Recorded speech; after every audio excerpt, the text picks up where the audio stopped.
Congratulations on your purchase of the TapeLazer traffic tape applicator. For best results and for your safety, please read all warnings and instructions in your manual before using this equipment. Your TapeLazer stays pressurized until the pressure is manually relieved. To help prevent serious injury from moving parts, always follow the pressure relief procedure before cleaning, checking, or servicing the equipment. To perform a pressure relief procedure, turn off the engine by pressing and holding the engine stop. The carriage will automatically raise when the unit is powered off. Lock the carriage in the up position by turning and pushing the locking pins in on both sides of the carriage. Open the air drain valve to relieve air pressure.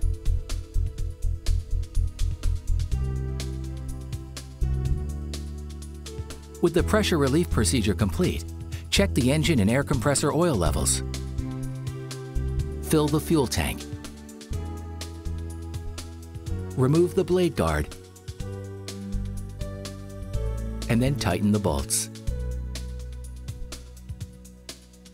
Accurate tape and roller setup is essential for trouble-free operation, as well as proper tape application and adhesion.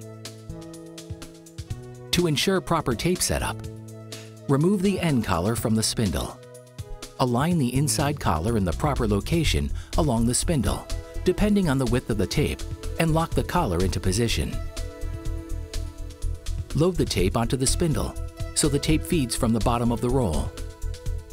Reinstall the outside collar, pressing it into the tape roll to keep the tape from feeding too fast during high-speed operation. Lock the collar to hold the tape in position. The tape roll should not spin freely. Adjust the collars on the guide roller to match the width and position of the tape. These collars will ensure that the tape feeds through the machine properly. Prior to removing the applicator roller, we recommend that you either have the blade guard in place or the blade removed. To remove the blade, remove the bolt holding the blade in place, and then gently pull the blade from the blade holder slot. Remove the front bolts that hold the pivot bar in place on both sides of the carriage. Rotate the pivot bar away from the applicator roller.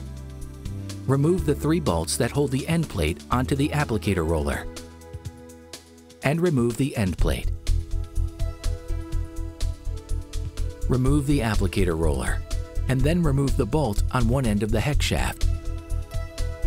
Loosen the set screws in the rollers to remove or adjust them to the necessary width and location to match the tape.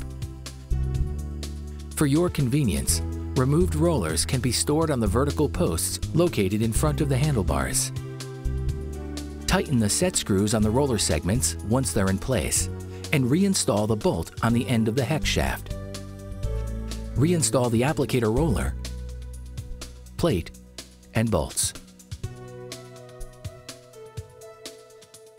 Rotate the pivot bar back into place and replace the bolts on both sides of the carriage. Replace the cutting blade.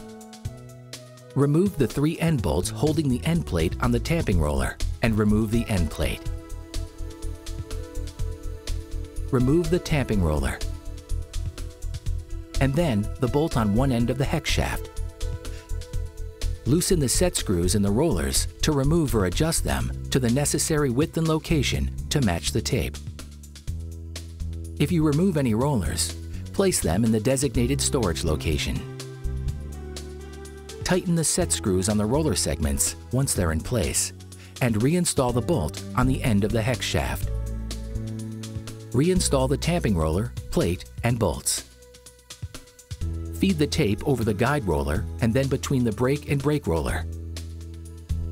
Here, it's helpful to tamp the tape onto the brake roller. Now, reach under the carriage with your left hand, placing your fingers onto the brake roller just in front of the applicator roller. Continue to feed the tape through by manually turning the brake roller with your right hand until you feel the tape with your left hand.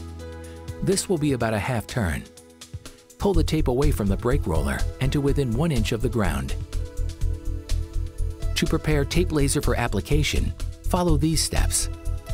Check the rear tire pressure to ensure they're within 50 to 60 psi.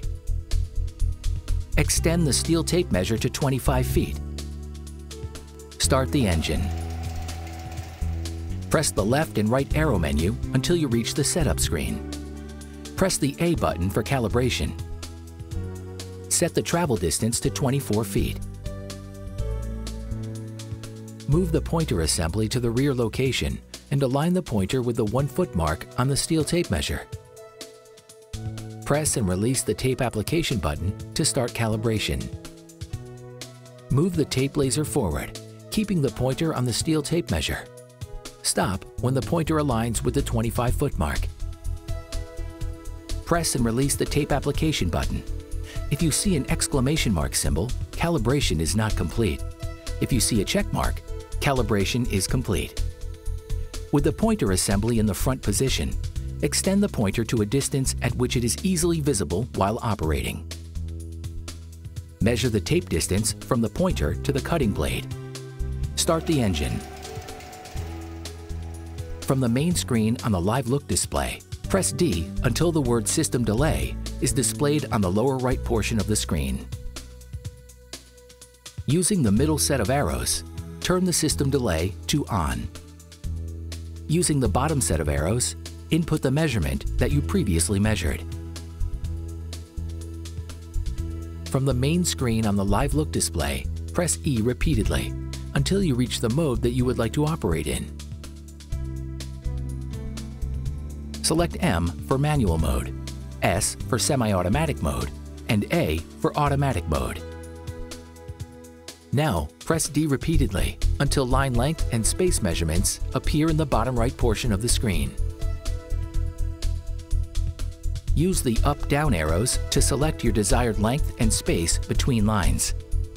Finally, push the Line Type button on the lower left portion of the controller to select solid or skip lines. A quick press will give you solid lines, while a press and hold will give you skip lines. Your line type selection will be indicated on the LED above the selection button. Now, you're ready to start applying tape. Close the air valve to pressurize the system. Once the system is pressurized, unlock the carriage locking pins. Lower the carriage. Move forward and press the tape application button to start applying tape.